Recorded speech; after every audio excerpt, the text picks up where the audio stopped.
బంగారం మధ్యతరగతి కుటుంబాలకు ఇక అందని ద్రాక్షేనా? కొన్ని రోజులు గడిస్తే ఇక బంగారాన్ని చూడడం తప్ప కొనలేమా?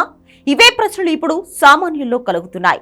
ఎందుకంటే బంగారం రేటు రోజు రోజుకు ఆకాశాన్ని చేరుతుంది. కీలక వడ్డీ రేట్లు తగ్గిస్తామని యుఎస్ ఫెడ్ రిజర్వ్ ప్రకటనతో బంగారం, వెండి ధరలకు రెక్కలు వచ్చేస్తున్నాయి.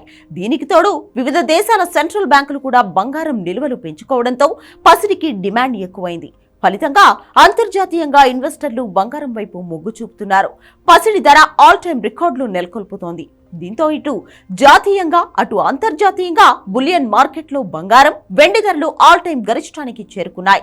గురువారం చెన్నైలో 10 గ్రాముల బంగారం, 24 క్యారెట్ల బంగారం ధర $490 పెరిగి 71,400కు చేరింది. ఇక 22 క్యారెట్ల బంగారం ధర $450 పెరిగి 65,450కి చేరింది. కిలో వెండి ధర 1300 పెరిగి 85,300కు చేరింది.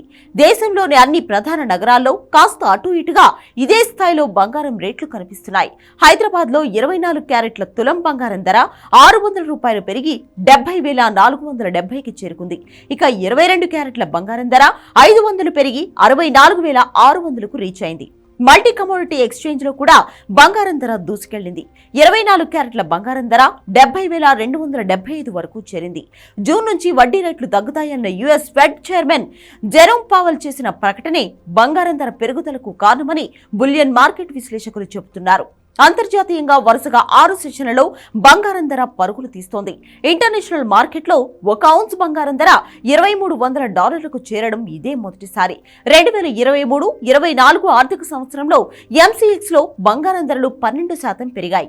ఇప్పటి వరకు మార్కెట్ గమనాన్ని పరిశీలిస్తే భవిష్యత్తులో కూడా రేట్ల పెరుగుదల కొనసాగే అవకాశం ఉన్నట్లు తెలుస్తోంది. అదే జరిగితే నిజంగానే బంగారం మిడిల్ క్లాస్ కు అందని ద్రాక్షగానే మిగిలిపోయే ప్రమాదం ఉంది.